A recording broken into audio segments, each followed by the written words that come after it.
Alright, you lot. So, number 2G, we want to, what does 2G ask? Verify That y here solves that thing there? Yeah.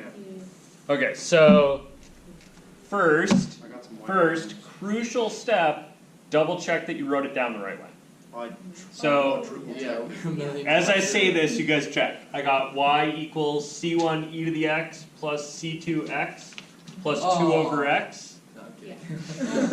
And then my differential equation is 1 minus x times y double prime plus x times y prime minus y equals 4 times the quantity 1 minus x squared, all times x to the minus 3? Yes. Yes? Yes. Okay, cool. Alright, so in order to verify this is a solution, what do I start with? Differentiate that. Yep.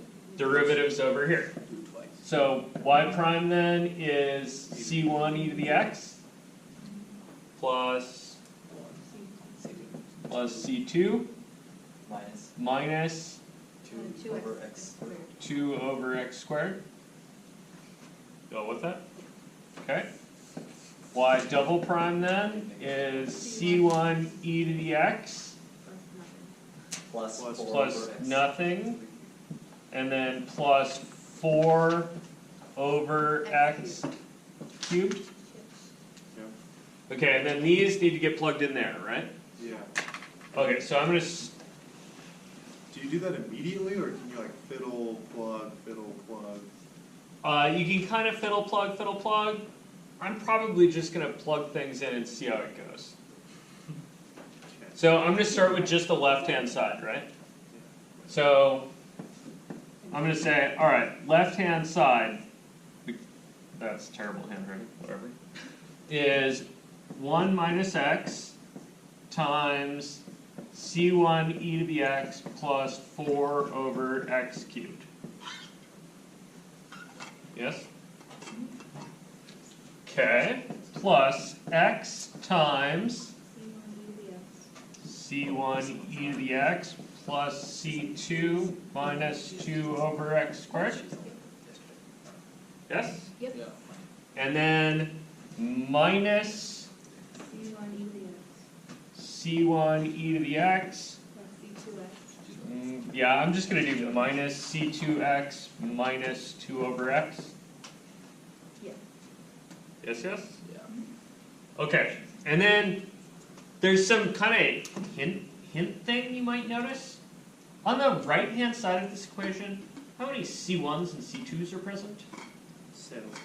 None?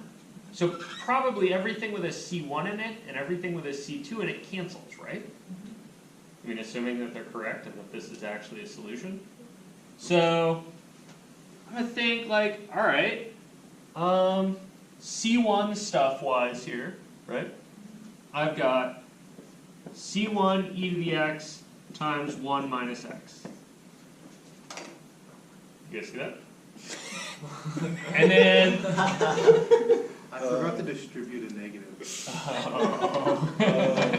So the lesson I want here is the careful keeping track of things that you suspect will cancel, right? So like, I accounted for this term, right? So now I'm going to go account for some more terms with c1s in them. So my next term with c1 is going to be this guy, right? Make sure you're distributing, but I've got a x c1 e to the x. Right? So that was this guy is that thing. And then what else you got in terms of c1s? Negative c1 e to the x. You got a minus c1 e to the x, right? And that didn't need a distribute, it's just what it is. So boom, boom, boom, boom, boom, boom. And then notice, if you distribute, all that crap cancels. You see that? Oh yeah. You got a c1 e to the x right here. You got a minus one of those there. You got a minus x c1x here, and you got a plus x c1x there. So all this crap is 0. Okay. Now I got to try to account for other terms. Okay? Yeah, probably the c2s drop, right? So I'm going to go account for c2s. So I got a c2 here. X C2. It's, yeah, C2X.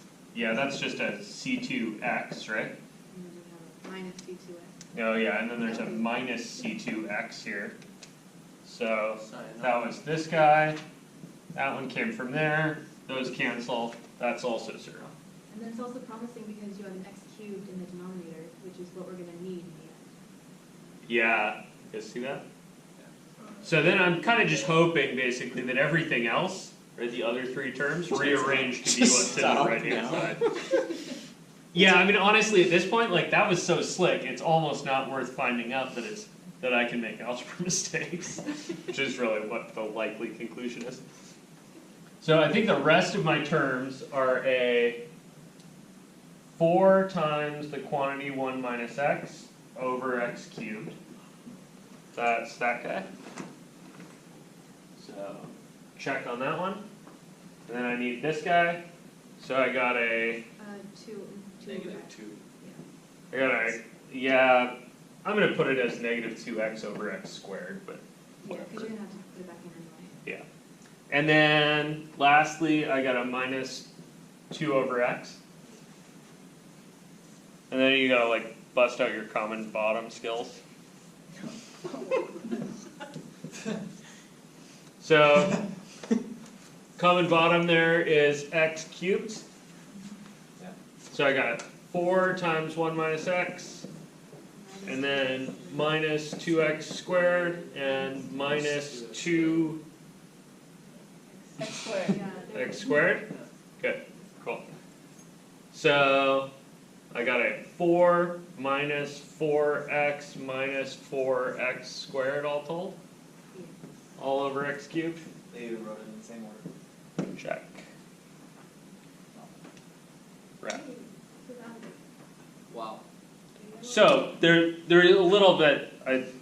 I did a thing that wasn't maybe totally obvious there. I grouped the C1 stuff and the C2 stuff, and then the other stuff. And the reason for that is that these guys here. So this thing, and this thing, and this thing, all kind of have a slightly different flavor. And what's going on here is that this is what's called a homogeneous solution. This is a different homogeneous solution. And then this is what's called a non-homogeneous solution. Basically, these two guys, the homogeneous things, when I plugged them in the differential equation, they just all zeroed out, right? So those solve not only this differential equation, but this kind of associated one. I call it the homogeneous version. The book calls it the characteristic equation, I think. Which is really just the same differential equation, right? Except instead of set equal to some function of x, it's set equal to 0. You guys see that?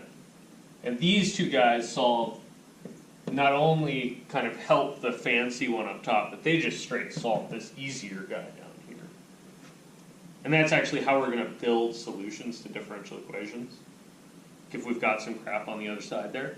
The first thing we're going to do is set it equal to 0 and solve that first. And then we'll work on the other thing. I'm going to show you that today. So, you guys all good with this?